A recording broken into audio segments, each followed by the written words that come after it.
자, 반갑습니다. 우리가 이제 이번 시간에 배울 내용은 화면에 보시는 것처럼 독립협회, 대한제국, 요 내용들을 배울 텐데, 뒤에 일단 굉장히 많은 사람들이 모여 있는 게 보이죠. 그리고 이제 독립협회 하면 일단은 뭐 본격적으로 내용에 들어가기 앞서서 많은 분들이 오해하시는 게 이제 이름을 보고 독립협회를 독립운동단체라고 생각하시는 경우들이 많아요. 아니에요. 그 이게 오히려 학생들보다는 성인들 중에 이런 경우가 많더라고요. 독립협회가 이름이 그렇다 보니까 독립운동단체인 줄 아는 경우들이 많은데 독립운동단체이려면 지금 우리나라가 식민지 상태여야죠. 근데 지금 우리가 배우고 있는 요 시점은 아직 식민지 상태는 아니죠. 식민지 상태는 아니고 여기서 말하는 독립협회는 여기서 이제 의미하는 이 독립은 사실은 독립이라는 표현보다는 자주라는 표현에 조금 더 가까워요. 여기서 말하는 자주는 이런 거죠. 이제 스스로 자자에 이렇게 주인 주자 쓰는 그래서 뭔가 내가 내 주권을 가지고 내가 내 스스로 우리가 우리의 일을 우리 스스로 결정하는 그런 어떤 떳떳한 나라가 되어보자 뭐 이런 우리가 어디 식민지 상태인 건 아니지만 그렇다고 해서 이렇게 되게 떳떳하게 우리 운명을 우리가 결정하는 그런 상황에 있지도 않으니까 좀 앞으로는 좀 더 열심히 노력하고 발전해서 우리가 우리 운명은 우리가 결정할 수 있는 좀 떳떳한 그런 자주 독립국가가 되어보자 그런 의미에서 독립협회인 거지 아직은 뭐 식민지 상태에서 독립운동을 한다거나 그런 건 아니라는 거. 그렇게 생각을 해주시면 되겠고. 그리고 일단 독립협회가 만들어졌다고 하면 이 독립협회가 가장 강하게 요구하는 건 뭐겠어요? 이제 독립협회가 모이면 가장 많은 요구들을 하는 거. 우리가 그동안 배웠던 걸 생각해 보면 아무래도 가장 강렬하게 남아있는 건 아관 파천이겠죠. 그래서 고종이 현재 러시아 공사관으로 가 있는 상황이기 때문에 그게 아무래도 국민들 입장에서는 보기 좋은 모습은 아니잖아요. 그러니까 이제 거기 가서 뭐 하고 있냐? 빨리빨리 돌아와라. 되게 쪽팔리다, 창피하다. 이런 거죠. 그래서 빨리빨리 이 나라의 왕으로서 돌아와서 어떤 왕의 어떤 위험 있는 모습과 어떤 신뢰감 있는 모습을 보여달라. 이런 요구를 많이 하는 거겠죠. 어쨌든 독립협회 그다음에 대한제국 한번 보도록 합시다. 일단은 독립협회가 만들어지는 배경을 보면 뭐 늘 그렇듯이 우리가 지난 시간에 배웠던 내용이 이번 시간 내용의 배경이 되죠. 그래서 여기서도 마찬가지로 이제 아관파천 이제 고종이 뭐 을미사변 반발령으로 인한 을미의변 거치면서 이제 러시아 공사관으로 이제 피난 가 있는 그런 게 이제 기본적으로 배경이 되죠. 그래서 한 나라의 왕이 다른 나라 공사관으로 도망가 있는 상황이기 때문에 이제 다른 나라 입장에서 보면 아 조선이 왕이 다른 데로 도망가 있을 정도로 다른 나라 공사관으로 도망가 있을 정도로 정부가 제 기능을 못 하고 있다라고 보인단 말이에요. 또 그게 사실이고 그렇기 때문에 이제 여러 서양 열강들 뭐 독일 뭐 영국 프랑스 미국 이런 나라들이 다 이제 조선으로 달려들어서 온갖 이권들을 이때 다 뺏어가게 돼요. 뭐 어디 금광채굴권 뭐 삼림체벌권 뭐 온갖 이권들을 다 뺏어가게 됩니다. 뭐 철도부설권 이런 것들 그런 배경이고요. 굉장히 그렇게 안 좋은 상황이죠. 왕은 어디 딴 나라 막 러시아 공사관으로 도망가 있고. 근데 여기서 또 오해하시면 안 되는 게 러시아 공사관으로 도망가 있다는 게 러시아로 가버린 게 아니에요. 우리나라 안에 러시아 공사관 건물로 들어간 거지. 알고 계시죠? 어쨌든 그런 상황이고요. 그래서 이렇게 왕이 약한 모습을 보이니까 여러 막 다른 나라 열강들이 막 이권도 빼앗아 가고 이런 상황입니다. 그런 상황에서 서재필이라고 하는 인물이 귀국을 하는데 귀국을 한다는 건 우리나라로 돌아온다는 거잖아요. 그죠? 우리나라로 돌아온다는 건 한동안 딴 나라 가 있었다는 거죠. 서재필이 누군데 어딜 가 있었는가? 재필이 형이 누구냐면 기억 나실지 모르겠는데 우리가 초면은 아니에요. 재필이 형이랑 우리가 초면은 아니거든요. 언제 봤었냐면 옛날에 이 이름은 조금 특이해서 기억하실 수도 있을 것 같아요. 옥균이 형 기억나요? 옥균이 형. 김옥균. 그죠? 옥균이 형 따라다니면서 같이 옥균이 형과 함께 행동했었던 그래서 요 사건을 함께 일으켰었던 고 몇 명 중에 막내예요, 막내. 기억나시려나? 옥균이 형이 일으켰던 게 그죠? 옥균이 형이 조장 노릇하면서 일으켰던 게 갑신정변이었죠. 그래서 갑신정변 때 옥균이 형 따라다니면서 같이 일으켰었던 막둥이가 바로 서재필입니다. 서재필. 여기 나오고 있죠. 이 인물인데 이거 20살 때는 아주 잘생겼었죠. 근데 이제 서재필이 갑신정변이 잘 안 됐잖아요. 그러니까 이제 갑신정변이 잘 안 되고 나서 미국으로 갑니다. 미국으로 가서 공부를 열심히 해서 이제 나름대로 박사까지 따고 의학 박사를 따나 하여튼 영어 이름도 있어요. 필립 제이슨으로 알고 있는데 하여튼 그래서 미국 가서 한 십몇 년 이렇게 어 갑신정변이 1884년이고요. 지금 우리는 1895년 정도의 얘기를 하고 있는 거니까 한 10년에서 11년 정도 열심히 공부해서 30대 초반이 돼서 이렇게 딱 귀국을 한 거죠. 그래서 이제 나라를 딱 들어와 보니까 꼴이 어때요? 좋지가 않죠. 왕도 어디 뭐 러시아 공사관 도망가 있고 막 다른 나라들 들어와서 막 이권 다 뺏어가고 있고 막 좋은 상황이 아니란 말이에요. 그럼 이제 이 나라를 어떻게 해야겠다 이런 생각을 할 텐데 여기서 잘 보셔야 돼요. 잘 보세요. 서재필이 독립협회를 만드는 건데요.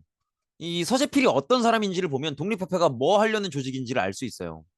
보시면 어, 서재필은 원래 뭐를 하려던 사람이라 그래요. 20살 때 갑신정변을 일으키려던 사람이라고 하죠. 갑신정변. 기억나세요? 갑신정변은 뭘 하려는 그런 사건이었어요. 아마 기억나시겠지만 우리가 이제 흥선대원군이 물러나고 나서 뭐 강화도 조약 체결하고 통리기모함은 설치하고 별기군 설치하고 막 여기저기 뭐 무슨 일본의 막 1, 2차 수신산이 조사시찰단이니 뭐 청나라의 영선산이 미국의 보빙산이 막 사절단 보내고 이런 근대화 정책을 하죠. 그 근대화 정책을 했던 건 개화파들의 주장으로 했던 거라고요. 우리가 뭐라도 서양으로부터 배워야 된다 이런 주장을 했었던 개화파들의 주장으로 근대화 정책을 쭉쭉 했던 건데 그 결과가 이모군란이었단 말이야. 즉 이모군란이 터진 건 그동안의 근대화 정책을 백성들이 좋아하지 않는 거예요. 그러니까 이제 근대화 정책이 잘 안 된 거라는 걸 보여주는 게 이모군란이었던 거죠. 그러면 이 근대화 정책을 추진했었던 개화파들은 떨떠름하죠. 그렇게 열심히 했는데 국민들이 좋아하지 않는다니. 그럼 이제 뭘 해야 돼? 반성을 해야 될 거 아니에요. 그래서 반성을 하다가 반성을 한다는 건 다시 생각해 보는 거죠. 다시 생각을 해보다가 이제 개화파가 둘로 나뉘는 거죠. 온건개화파, 급진개화파. 그래서 온건개화파와 급진개화파는 뭐가 차이가 있었어요? 모델이 차이가 있었죠. 개화를 하는데 어느 나라를 따라해야 될 것이냐. 그래서 온건개화파는 청나라를 따라했었죠. 그래서 온건개화파는 기술만 배우면 충분하다. 제도까지 배울 필요는 없다. 급진개화파는 일본을 모델로 했었죠. 그래서 기술은 당연한 거고 제도까지도 배워야 된다. 근데 이 급진개화파가 제도까지도 배우고 바꿔야 된다라는 요 생각을 다른 사람들을 설득시키기는 어렵다고 봤죠. 그래서 일으킨 게 갑신정변이었잖아요. 그러니까 쉽게 얘기하면 갑신정변은 급진개화파들이 일으킨 거였고요. 그리고 제도까지도 바꾸자 하는 거였었어요. 서재필은 이걸 했었던 사람이라는 거지. 11년 전에. 그죠? 그리고 이게 잘 안 돼서 미국으로 갔던 거예요. 미국으로 갔던 건데 자, 그러면 이 사람은 미국에서 한 11년 공부하면서 박사학위도 따고 나름대로 이제 그 동네에서 지식인이 됐어요. 자, 그러면 원래도 지식인이었고 그럼 이 사람은 미국에서 한 십몇 년 살면서 자기가 10년 전에 했었던 그 생각, 갑신정변을 옥균형 따라다니면서 일으킬 때 했던 그 생각, 제도도 바꿔야 된다. 이 생각을 미국에서 공부하면서 유지했을까요? 바꿨을까요? 유지했다는 것이. 왜냐면 그 바꾸고자 하는 제도가 미국이 하고 있는 제도잖아요. 근데 요때면요, 1890년대면 미국이 이제 막 영국을 역전하려 그러는 막 그때예요. 그러니까 이제 미국이 한창 잘 나가던 때라는 거지. 그럼 자기가 미국에서 10년 동안 지내면서 미국은 왜 이렇게 잘 나가는가? 아, 역시 선진적인 좋은 제도를 유지하고 있기 때문에 그럼 우리도 빨리 저 미국과 같은 제도를 배워서 바꿔야겠구나. 이 생각을 오히려 갑신정변 일으킬 때보다 더 심하게 하겠죠. 그리고 우리나라로 돌아온 거예요. 그럼 왜 돌아왔겠어요, 애초에? 돌아온 목적이 뭐겠어요? 자기가 미국에서 했던 생각, 우리나라도 조선도 반드시 제도를 바꾸긴 바꿔야 된다. 요 생각을 실천하러 온 거죠. 실천하러. 그죠? 그 서재필은 갑신정변 때 실패했었던 이 제도 바꾸기, 요걸 제도전하러 온 거예요. 제도전하러. 이해되시겠죠? 그렇기 때문에 독립협회는 사실상 갑신정변 시즌 2라고 봐야 돼. 이해되시겠죠? 근데 시즌 2잖아. 제도전이잖아요. 그렇다는 건 무슨 얘기예요? 재도전이라는 건 예전에 한번 도전했다가 잘 안 됐었다는 거니까. 그럼 본격적으로 재도전을 하기에 앞서서 뭐를 해야 돼? 반성을 해야지, 반성을. 그때 왜 안 됐었나? 그러면 옛날에 갑신정변 때 실패해서 지금 재도전 하는 거니까 갑신정변 때 그 실패했던 이유, 가장 어떤 아쉬웠던 점, 한계점을 봐야겠죠. 갑신정변의 가장 큰 한계점은 뭐예요? 역시 그렇죠. 제도를 바꾸자고 하는 건데 이걸 제도를 바꿀 거면 그 제도를 적용받고 살아갈 일반 백성들한테 설명을 하고 설득을 구해야 되거든요. 이런 내용의 제도고 이런 목적에서 실시하는 거니까 동의해 주셨으면 좋을 것 같아요. 이렇게 설득의 과정을 설명과 설득을 해야 된다고. 근데 갑신정변 때는 그게 일절 없었죠. 갑신정변 때 가장 큰 한계점은 이 민중들에 대해서 백성들에 대해서 자기들이 하고자 하는 걸 설명, 설득이 없었다라는 거란 말이에요. 그러면 요걸 반성을 했으면 재도전할 땐 요게 있어야겠죠. 요게. 그래서 요걸 하기 위해서 독립협회를 본격적으로 만들기 전에 뭐부터 하냐면 독립신문부터 만들어요. 근본적인 목적은 홍보에 있는 거지. 홍보. 그죠? 홍보, 설명, 설득. 제가 하려는 제도가 이런 건데요. 이거 되게 좋은 거고 지금 세다고 하는 나라들도 다 이런 제도 하고 있어요. 그러니까 도와주시면 제가 한번 열심히 해보겠습니다. 홍보를 하려고 독립신문을 만드는 거죠. 그리고 또 본인이 미국에 오래 살았으니까 영어도 잘할 거 아닙니까? 그래서 독립신문은 어, 두 가지 언어판으로 다 나와요. 한글판, 영문판. 그래서 이렇게 한글판의 내용들은 주로 이제 본인이 미국에 오래 있었으니까 어떤 서양 사정들, 서양의 이런저런 소식들을 알려주는 거고. 영문판도 나오는 이유는 뭐 이제 그런 목적도 있는 거죠. 지금 국내에 들어와서 활동하고 있는 외국인 상인들한테 지금 이렇게 좀 어렵다 이런 사정을 이제 알아달라고 그런 목적도 좀 있죠. 제목이 지금 요 문신입독이 아니죠. 거꾸로 읽으셔야죠. 독립신문 이렇게 읽는 거고요. 그 옆에 이제 디 인디펜던트 이렇게 되어 있잖아요. 더가 아니고 디죠. 모음이 왔으니까. 아시죠? 더도 이제 다음 영단어가 모음이 첫 번째로 오면 이제 D로 읽어야죠. D independent. 저 independent라는 단어가 뭐 알고 계시겠지만 독립적인 이런 뜻이에요. 그래서 우리가 보통 소속사 없는 음악 하시는 분들을 인디 뮤지션 이렇게 부르잖아요. 원래 플레임은 이제 인디펜던트 뮤지션이에요. 어쨌든 이렇게 독립신문을 창간한다는 거 이렇게 봐주시면 되겠고. 그러면 독립협회는 기본적으로 이제 갑신정변 시즌 2인데 갑신정변의 한계점을 보완하려고 하는 거니까 당시에 사람들에게 설명하고 설득하지 못했었다는 그 한계점을 보완하려는 거니까 그러면 어떤 사람들을 독립협회로 받아들이겠어요? 모든 사람들. 그죠? 왜냐면 관료, 개화, 지식인 이렇게 나오지만 포함해서 모든 사람들을 다 만나보고 받아들이고 하는 거예요. 왜? 홍보를 해야 되니까. 그러니까 갑신정변 때랑 제도를 바꿔보겠다라고 하는 목적은 같지만 방식은 완전히 정반대인 거죠. 갑신정변 때는 지들끼리 꿍 하고 있다가 갑자기 우정국 개국 축하연 때 나타나서 정권자들 다 죽여버리고 갑자기 집권하는 그런 형태였다면 이제는 그런 거 없이 사람들을 하나하나 설명하고 홍보하고 설득해 나가는 그런 과정이기 때문에 이렇게 다양한 계층의 사람들을 회원으로 받는 거죠. 그리고 이제 독립신문 판 돈도 있고 성금도 모으고 해서 이런 것들도 만들어요. 막 독립문, 독립관 이런 것들도 만들어요. 여기 지금 독립문역에 가시면 있어요. 매 3일절마다 3.1운동 행사도 하고 막 그러는데 어쨌든 독립문, 독립관 이런 것들을 만드는 것도 사실 독립문도 원래 있었던 문이야. 영은문이라 그래서 청나라 사신을 맞아들이는 그런 문이었는데 이걸 이제 프랑스 개선문식으로 조금 돈 들여서 바꾼 거죠. 근데 이런 걸 하는 이유도 이제 근본적인 목적은 그거예요. 약간 비유하자면 이런 느낌으로 보시면 돼요. 그 아디다스나 뭐 나이키 이런 데서 이제 새로운 상품이 나오면 팝업 스토어 열잖아요. 그래서 이제 손님들 오셔서 한번 이런 상품 나왔으니까 한번 경험해 보시라고 마음에 드시면 사실 수도 있고 그런 걸 하잖아요. 홍보 목적으로.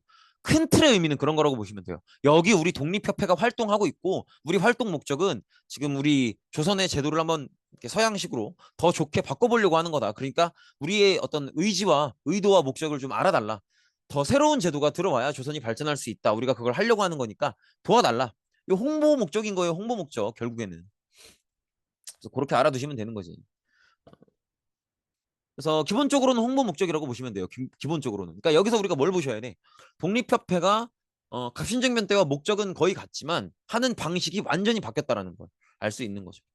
그리고 역시 마찬가지죠. 만민공동회를 열어서 요게 우리가 아까 표지에서 봤었던 그림이죠. 이렇게 길거리 막 서울 종로 이런 사람 많이 모이는 데 가서 쫙 이렇게 만민공동회를 개최하는 거예요. 그러면 사람들 엄청 많이 모여 있죠. 주로 어떤 사람들 올 것 같아요? 다 와요, 다. 그 길거리를 지나다니고 있었던 사람들, 요걸 연다는 걸 알고 있었던 사람들 다 오는 거예요. 뭐 다 있어요, 다. 옛날 뭐 천민 출신, 뭐 양반 출신, 평민 출신, 개화 지식인, 보수파 지식인 다 있단 말이에요. 그냥 다 갖고 토론회 하는 거예요. 막 자기 생각을 얘기하는 거지. 막 이런저런 얘기를 해요. 제일 많이 나오는 얘기가 주로 이제 뭐냐면 요 얘기가 많이 나와요. 러시아 내정 간섭 얘기가. 그러면 러시아 내정 간섭이 지금 되게 심한 상황이라는 거잖아요. 러시아가 지금 내정 간섭이 왜 심할까요? 그치. 고종이 러시아 공사관으로 도망가 있잖아요. 그러니까 이제 조선에 대해서 러시아의 입김이 세죠. 그러니까 이제 러시아가 내정 간섭이 심한 거죠. 이런 것들도 비판하고. 그러니까 요 위에 이제 여러분들은 살짝 써주시면 좋겠죠. 아관, 파천 이렇게. 글씨체가 갑자기 귀여워졌는데. 그죠. 그리고 이제 만민공동회 개최하고 나서 그 다음에 하는 게 관민공동회예요. 관민공동회. 누구랑 함께 하는데요? 관료랑 함께 한다고 하죠. 이 얘기는 무슨 얘기냐면 관료랑 하겠다는 건 진짜 어떤 제도로 만들겠다라는 거죠. 그래서 이제 관민공동회를 개최해서 이 결과로 헌의 6조를 결의하게 되고요. 이 헌의 6조의 내용이 그런 거예요. 앞으로 이제 국가 운영에 있어서 의회를 만드는 상태로 운영을 하겠다. 그래서 의회제를 시도하는 거죠. 그래서 여기서 이제 만들어진 의회의 이름이 중추원입니다. 중추원. 옆에 써놓으실까요? 학습지 옆에. 중추원. 이렇게 보시면 되겠죠. 그래서 헌의육조 내용이 이렇게 나와 있는데 요거를 뭐 이걸 당연히 다 외워달라 이런 건 아니고 학습지도 없어요. 근데 여기서는 그냥 새롭게 만든 의회 이름이 중추원이다 정도만 받으시면 되겠죠. 그래서 이제 그 오랜 기간 꿈꿔왔었던 의회를 드디어 만드는 건데 요게 이제 개화파 사람들이 볼 때는 하나의 성과고 당연히 기분이 좋겠지만 이걸 모든 사람들이 좋게 보진 않겠죠. 특히나 보수 계열들, 위정척사 계열들. 위정척사 기억나세요? 위정척사? 왜 우리 그 책 기억나시나? 왜 1, 2차 수신사 일본한테 사절단으로 갔다 왔다가 받은 책 있죠. 조선 책략이라고. 그 책에 보면은 러시아가 진짜 위협이니까 러시아가 부동항을 찾기 위해서 조선을 노릴 거니까 여기에 대응하기 위해서 뭐 이제 뭐 청나라, 일본, 미국과 친하게 지내야 된다. 이런 얘기가 나오잖아요. 그러니까 이제 거기에 대해서 이제 유생들, 유학자들이 청나라, 일본은 알던 나라니까 이해하는데 미국이랑 섣부르게 그렇게 동맹 맺고 그럴 수는 없다. 미국은 잘 모르니까. 그거 얘기했었던 사람들이 위정척사들이죠. 그래서 위정, 바른 것은 지키고 척사, 사사로운 것은 배척한다. 그래서 막 유교 중요시하고 그런 사람들, 그런 보수적인 위정척사 계열의 유생들이 독립협회를 조금 비판을 넘어서 모함을 하기 시작해요. 그러니까 뒷담을 까는 거지. 그것도 이제 있지도 않은 얘기들로. 그래서 뭐라고 얘기를 하냐면 이런 얘기를 해요. 지금 독립협회가 만든 게 전하 지금 보시다시피 독립협회가 만든 것이 저 중추원이라고 하는 것이 결국 의회 이호입니다. 그런데 지금 전 세계에 의회가 있다고 하는 나라들을 보면 그 사례를 보면 미국이 있고 프랑스가 있사옵니다. 불란서가 있사옵니다. 프랑스를 불란서라고도 해요.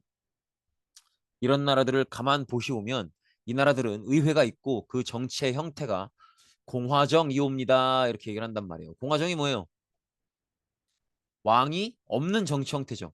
그러니까 이제 일부 보수파, 위정척사나 이런 유생들, 이런 이제 유학 계열의 대신들이 독립협회를 이런 식으로 뒷담을 까는 거예요. 전하, 지금 독립협회가 의회 만들려고 하는 거 아시지 않습니까? 의회를 만들려고 하는 건 사실은 의회가 있는 나라들 보면 다 공화정인데 독립협회도 그걸 하려고 하는 겁니다. 근데 공화정은 왕이 없는 정치 형태입니다. 전하. 그러면 이제 고종이 뭐라고 받아들이겠어요? 왕이 없는 정치 형태를 하려고 한다고? 그럼 나를 없애겠다는 건가? 이렇게 받아들이겠죠. 근데 모르겠어요.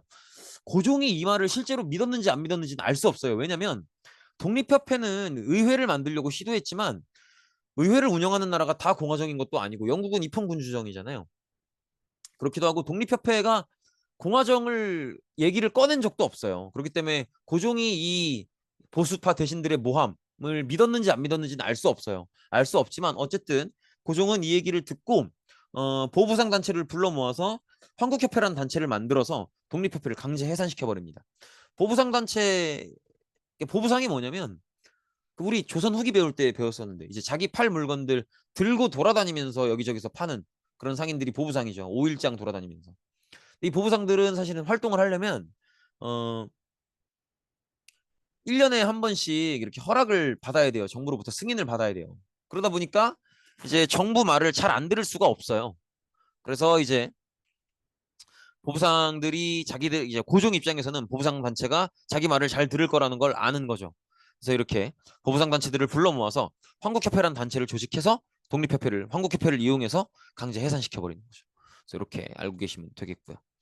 그리고 이제 고종은 결국 국민들의 백성들의 요구가 너무 크기 때문에 약속대로 약속한 적은 없지만 어쨌든 백성들의 요구를 듣고 환궁 궁으로 돌아오게 됩니다. 러시아 공사관에서 돌아오는 거죠. 그래서 아간 파천이 이렇게 끝이 나게 되고요. 그리고 고종은 나름대로 큰 결심을 하고 온 거 아니겠어요?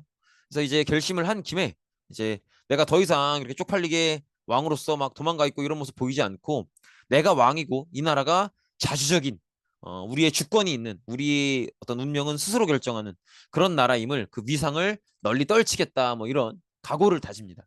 그러면서 하는 게 뭐냐면 이런 거예요. 연호를 광무로 바꾸고 그죠? 나라 이름도 이제 어, 조선에서 대한제국으로 바꾸고 본인도 대한제국이잖아요. 본인도 황제로 올라가는 거죠. 그래서 우린 더 이상 조선이 아니고 조선은 왕의 나라잖아요. 그죠? 어, 왕의 나라인 조선에서 한 단계 성장해서 황제의 나라인 대한제국으로 성장하겠다. 이렇게 선언을 하는 거죠. 그래서 본인도 황제로 즉위를 하고요.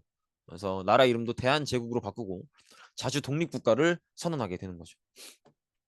그리고 연호를 광무로 바꾼 김에 광무개혁도 실시를 합니다. 광무개혁은 기본 방향이 굉장히 중요해요. 기본 방향이 이거예요. 구본신참. 옛 제도를 근본으로 삼고 새로운 제도를 참조한다.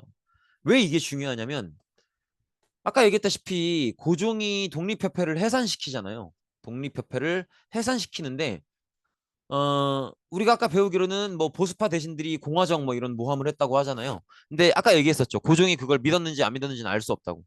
근데 여기선 알 수 있죠. 고종이 왜 독립협회를 끝내 해산시켰는지. 독립협회가 요구하는 건 새로운 제도잖아요. 새로운 제도를 요구하는 건데 지금 보시면 뭐라 그래요? 옛 제도를 근본으로 삼고. 즉 그 얘기는 고종은 제도 자체를 크게 바꿀 생각이 없는 거예요. 근데 독립협회는 새로운 제도를 만들려고 하잖아요. 그러니까 가는 길이 완전히 다른 거예요. 고종은 독립협회 활동 모습을 봤을 때 자기가 생각할 때는 독립협회와 자기는 가는 길이 다르거든. 그러니까 이제 해산시킬 수밖에 없는 거죠. 그래서 이제 이것도 한번 생각해 보셔야 돼요.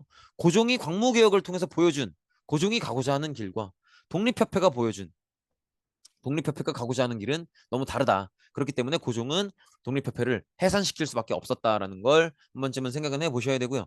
그리고 이제 헌법의 역할로 만든 게 대한국 국제예요. 대한국 국제인데 이것도 이제 헌법의 역할을 한다고 하지만 그러니까 이제 대한제국의 법 중에 가장 높은 법이기 때문에 헌법의 역할을 한다고 하지만 사실은 헌법으로 보기는 힘들어요. 왜냐하면 헌법이려면 의회가 만들어야 되거든. 근데 그렇지 않잖아요. 그래서 이제 헌법으로 좀 보기는 좀 어렵지만 어쨌든 대한국 국제가 제정이 되고요. 옛 제도를 근본으로 한다고 하니까 기본적으로 왕정 시스템을 유지하겠다는 거거든. 그러면 대한국 국제라는 법에 나오는 내용은 핵심이 뭐겠어요? 모든 권력의 중심은 누구다? 황제다라는 거죠. 그래서 황제가 모든 권력을 차지하는 그래서 황제가 그 나라의 주권자인 그죠? 그래서 대한제국 자체가 황제 거인 거죠. 황제가 주권자인 이런 정치 형태가 성립이 되는 거죠. 그렇게 보시면 되겠고 군사제도도 개편을 하는데 이거는 그냥 가볍게 읽고 넘어가시면 되겠습니다. 그리고 양전지계 사업을 하는데 이 양전이라는 말이 이제 요 전자가 밭전자고요. 그리고 여기 이제 밭전자고 요게 측량할 양자예요. 측량할 양자인데 그러니까 이제 토지를 조사한다는 거죠. 그래서 토지의 많은 부분을 조사해요. 뭐 마을별로 토지의 넓이, 그다음에 각 토지별로 뭐를 심는지, 뭐 수확량은 얼마나 되는지 이런 것들을 다 조사하는데 가장 중요하게 조사하는 건 땅 주인이에요. 주인. 그래서 땅 주인을 조사해서 이 주인들에게 이 땅이 그 사람 거임을 인정하는 문서를 발급해줘요. 그게 지계예요. 지계. 이 계라고 하는 게 이게 이제 문서라는 의미예요. 그래서 문서라는 의미를 가지고 있는데 어 지자는 땅 지자죠. 땅 지자. 그래서 토지 문서다 이런 거예요. 토지 문서. 이게 지계입니다. 토지 문서다 이렇게 알고 계시면 되겠죠. 그래서 이 땅은 소유가 누구누구이다. 누구누구 거의 땅이다. 이렇게 어, 토지 문서를 발급해 주는 거죠. 요거 왜 발급해 주겠어요? 이 땅이 그 사람 거임을 정부가 인정해 주는 거죠. 그래서 이걸 바탕으로 그죠? 세금을 거두려고 하는 거죠. 이렇게 보시면 되겠죠. 이 정도로 보시면 되겠고 그다음에 어쨌든 근대화 정책이니까 상공업 진흥 정책도 하고 있고요.